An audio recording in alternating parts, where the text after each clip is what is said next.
सुलोचना की 4 बहुएं अलग अलग धर्म की थी।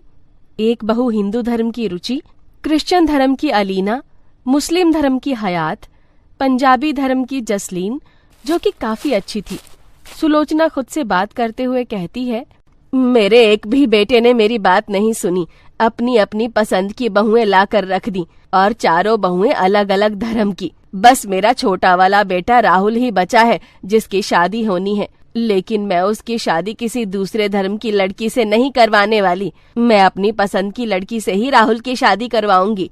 मेरे भी अरमान थे कि मैं अपने बेटे की शादी करवाऊं, अपनी पसंद की लड़की से करवाऊं, लेकिन मेरे एक भी बेटे ने मेरे बारे में नहीं सोचा। अब बस राहुल की शादी में ही मैं अपने अरमानों को पूरा कर सकती हूँ। सुलोचना के ज्यादा अरमान थे कि वो अपने बेटे राहुल की शादी में काफी कुछ अलग अलग करे। और वहीं राहुल एक सिख लड़की हेमा से बहुत प्यार करता है।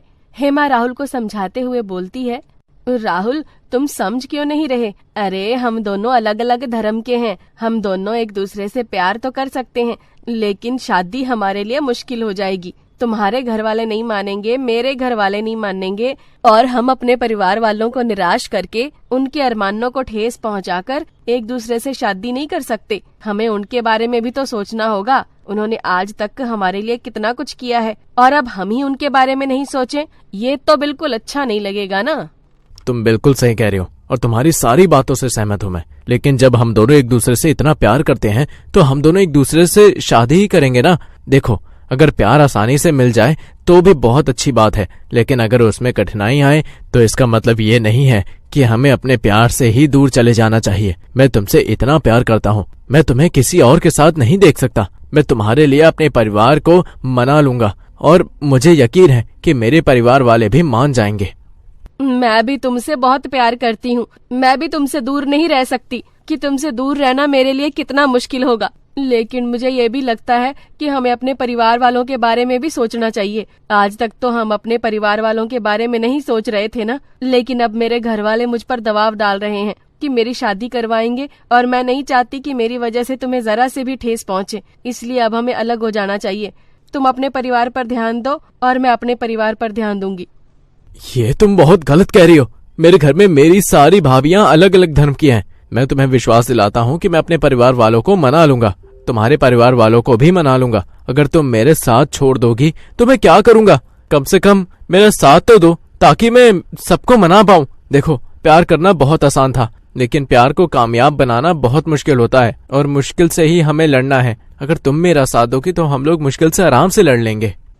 मुझे माफ कर दो, मैं बस अपने बारे में सोचने लग गई थी। मैंने तुम्हारे बारे में सोचा ही नहीं था। मुझसे दूर जाने की बात से ही तुम इतना घबरा गए थे। मैं तुम्हारे साथ हूँ और हम दोनों अपने परिवार वालों को मनाकर हमेशा साथ ही रहेंगे। देखना, हम जल्दी सबको मना लेंगे।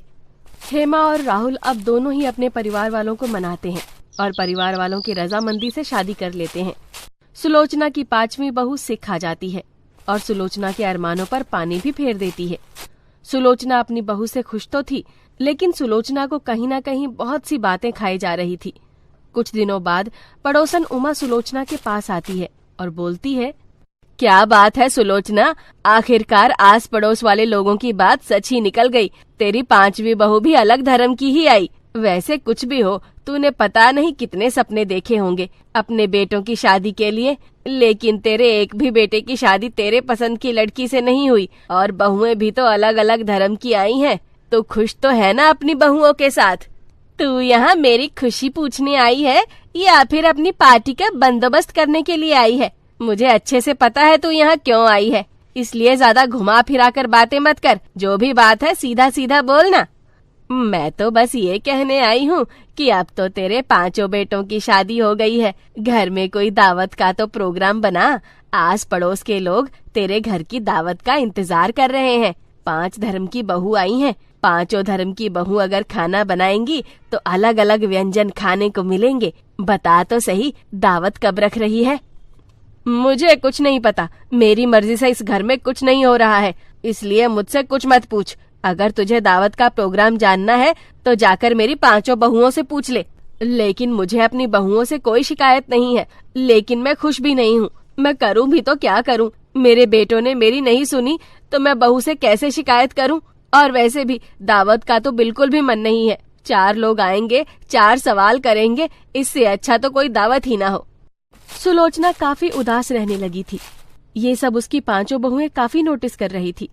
एक दिन सुलोचना जब अपने कमरे में अकेले बैठी होती है तो सुलोचना की 5 बहुएं उसके पास जाती हैं और रुचि अपनी सास से कहती है, माँ जी क्या बात है, हम कई दिनों से देख रहे हैं कि आप कुछ ज्यादा ही उदास लगती हैं। माँ जी कोई बात है तो हमें बताइए ना, हम आपकी बहुएं हैं, भले ही आपके बेटों की पसंद से आई हैं, लेकिन है तो हम सब आपकी बहू ना। अम्मी जान बोलिए ना, कोई परेशानी है तो, कोई मसला है तो हमें बताइए। तुसी चिंता मत करो मम्मी जी, 5 बहुएं हैं आपकी, 5 बहुओं को अपनी शिकायतें बता दो, चुटकियों में आपकी परेशानियां हल हो जाएंगी। बताइए ना मम्मी जी क्या दिक्कत है आपको। यस मॉम, हम आपके साथ हैं। अगर हमें आप बताएंगी कि आपको क्या प्रॉब्लम है तो देखना गॉड भी आपकी प्रॉब्लम को जल्दी से सॉल्व कर देंगे। बताइए ना मॉम, हम आपके साथ हैं, हम आपको कभी भी अपसेट नहीं देख सकते, पर कुछ दिनों से आप अपसेट दिख रही हैं, इसलिए हमें बिल्कुल भी अच्छा नहीं लग रहा है। अरे तुम 5 मेरी परेशानियां हो, तुम 5 अलग अलग धर्म की बहुएं हो और आस पड़ोस के लोग मुझसे दावत मांग रहे हैं। मैं कैसे दावत दे दूं? तुम 5 अपने अपने धर्म का खाना बना दोगी और कोई कुछ बना दे जो लोगों को पसंद ना आए, पूरा बवाल खड़ा हो जाए, तब मैं क्या जवाब दूंगी? इसलिए मुझे बिल्कुल अच्छा नहीं लग रहा। तुम 5 से मुझे शिकायत नहीं है, लेकिन मैं खुश नहीं हूँ। मैं साफ साफ बता रही हूँ, मैं कहीं भी मुंह नहीं दिखा सकती क्योंकि मेरी 5 अलग अलग धर्म की बहुएं आई हैं। अपनी सास की बातें सुनकर 5 बहुएं सुलोचना के कमरे से बाहर आती हैं और सबसे छोटी देवरानी हेमा बाकी 4 से बोलती है, माँ जी बहुत परेशान है, उन्हें यही बात खाई जा रही है कि उनके 5 बेटों की शादियां हो गई और उन्होंने कोई दावत नहीं दी। लोग उनसे दावत मांग रहे हैं, उनसे पार्टी मांग रहे होंगे, लेकिन वो खुश नहीं है तो कैसे दावत दे सकती हैं? लेकिन हम उनकी बहुएं हैं और 5 बहुओं को अपनी सास को खुश करना पड़ेगा, इसलिए हम दावत करेंगे, ठीक है? 5 बहुएं मिलकर आस पड़ोस के लोगों को, नाते रिश्तेदारों को दावत के लिए बुला लेती हैं और अगले दिन जब दावत होती है तो सारी तैयारियां वो खुद ही करती हैं। 5 धर्म की बहुएं अपने अपने धर्म का बेस्ट खाना बनाती हैं जिससे लोगों को कोई परेशानी ना हो। सब लोग आ जाते हैं और दावत शुरू हो जाती है। तभी सुलोचना भी बाहर आती है और लोगों को देखती है। वो अपनी बड़ी बहू से बोलती है, ये सब क्या हो रहा है? हमारे घर में दावत हो रही है और मुझे इस बारे में किसी ने कुछ बताया क्यों नहीं? और दावत में तुम लोगों ने क्या बनाया? कोई परेशानी तो नहीं होगी ना? मुझे तो डर लग रहा है। अरे सुलोचना, तेरी 5 बहुएं अलग अलग धर्म की हैं और दावत बहुत अच्छी है। मैंने आज तक ऐसी दावत कभी नहीं खाई जैसी तेरे यहाँ खा रही हूँ। अलग अलग जगह का स्वाद, अलग अलग धर्म का स्वाद है और वो भी इतना बढ़िया, सच में दिल खुश हो गया। तू तो बहुत किस्मत वाली है। हर कोई सुलोचना की 5 बहुओं की बहुत तारीफ करता है। ये देखकर सुलोचना को भी बहुत खुशी होती है और इसी के साथ अंत में 5 धर्मों की बहुओं की दावत सफल रहती है और सुलोचना भी खुश हो जाती है। पूर्णिमा अपनी माँ की मौत के दुख में खोई हुई थी। वो घर के बाहर बैठकर रो रही थी। तभी वहाँ एक गाड़ी आकर रुक गई। घर के सामने नई गाड़ी देखकर पूर्णिमा चौंक गई। वो गाड़ी फूलों से सजी हुई थी। ये नई गाड़ी हमारे घर के सामने आकर क्यों रुक गई? किसकी गाड़ी है ये? तभी पूर्णिमा को उसकी जिंदगी का सबसे बड़ा दुख पहुंचा। गाड़ी में से पूर्णिमा का पिता मोहन नीचे उतरा। मोहन शादी के जोड़े में था और मोहन के बाद एक औरत बाहर आई। पूर्णिमा को समझने में देर नहीं लगी कि उसके पिता ने दूसरी शादी कर ली है। आओ आओ रत्ना, आज से ये घर तुम्हारा है। वाह, बड़ा सुंदर घर है आपका। लेकिन तुमसे सुंदर नहीं है। चलो अंदर चलो। पूर्णिमा रो रही थी लेकिन उसके पिता ने उस पर ध्यान ही नहीं दिया। मोहन की नई बीवी रत्ना ने पूर्णिमा को देखा और कमरे के अंदर जाने के बाद उसने मोहन से पूछा, वो घर के बाहर जो लड़की खड़ी है वो कौन है? वो असल में वो मोहन घबरा गया लेकिन तुरंत खुद को संभाल कर कहा, वो मेरे घर की नौकरानी है। बेचारी के माँ बाप मर गए हैं, यहाँ आकर रो रही थी तो मैंने उसे काम पे रख लिया। वाह, कितना बड़ा दिल है आपका। लेकिन वो अभी भी क्यों रो रही है? माँ बाप को याद कर रही है शायद। मैं चाहे जितना भी प्यार दे दूं, माँ बाप की जगह तो कोई नहीं ले सकता ना। हाँ, ये तो बिल्कुल सही कहा आपने। आप कितने अच्छे हो। हाँ हाँ, खैर अब जाओ, मुंह हाथ धो लो। मैं पूर्णिमा को खाना बनाने के लिए कहता हूँ। रत्ना मुंह हाथ धोने के लिए बाथरूम में चली गई। तभी मोहन ने पूर्णिमा को बुलाया। पूर्णिमा, अरे पूर्णिमा, इधर आ करमजली, इधर आ। पूर्णिमा रोते हुए आई। पापा, आपने फिर से शादी कर ली पापा। चुप, एकदम चुप। आज से तू मुझे पापा कहकर नहीं बुलाएगी। मैं तेरा बाप नहीं हूँ, मुझे तो बेटा चाहिए था, लेकिन तेरी माँ ने तुझे जन्म दिया। आज से तू इस घर की नौकरानी है, और रत्ना को कुछ भी बताया ना तो मैं तुझे इस घर से तो क्या, इस दुनिया से निकाल दूंगा। हाँ। पूर्णिमा के पास जाने के लिए कोई जगह नहीं थी, इसीलिए उसे मोहन की बात चुपचाप माननी पड़ी। उसने अपनी नई सौतेली माँ के लिए खाना बनाया। ये लीजिए मालकिन, खाना बन गया है। अरे वाह, तुमने इतनी जल्दी खाना बना लिया, गुड गर्ल। अरे रत्ना, ऐसे इतना सर पे मत चढ़ाओ, नहीं तो कुछ दिन बाद ये सर पे चढ़कर नाचेगी। हे, तू जा, अब हम खाना बनाएंगे। पूर्णिमा रसोई में ही सो गई। उसकी माँ को मरे हुए सिर्फ 1 हफ्ता हुआ था। पूर्णिमा अभी भी उस सदमे से बाहर नहीं निकल पाई थी। स्कूल जाते वक्त वो अपनी माँ को हंसती हुई देखकर गई थी, लेकिन लौटकर उसने देखा कि उसकी माँ जमीन पर लेटी हुई है और उसका शरीर सफेद चादर से ढका हुआ है। माँ, माँ आपको क्या हुआ? माँ, माँ बात करो। माँ, माँ आपकी तबीयत खराब है क्या? कुछ तो बोलो ना माँ। माँ। पास में ही मोहन बैठा हुआ था। उसने कहा, वो बात नहीं करेगी, वो मर चुकी है। मर चुकी है मतलब? कैसे हुआ ये सब? जाते वक्त तो माँ एकदम ठीक थी। अरे मौत कब और कैसे आ जाए ये कौन बता सकता है। चल हट जा, तेरी माँ को शमशान ले जाना है। पूर्णिमा अपनी माँ को छोड़ना नहीं चाहती थी। वो अपनी माँ की लाडली बेटी थी।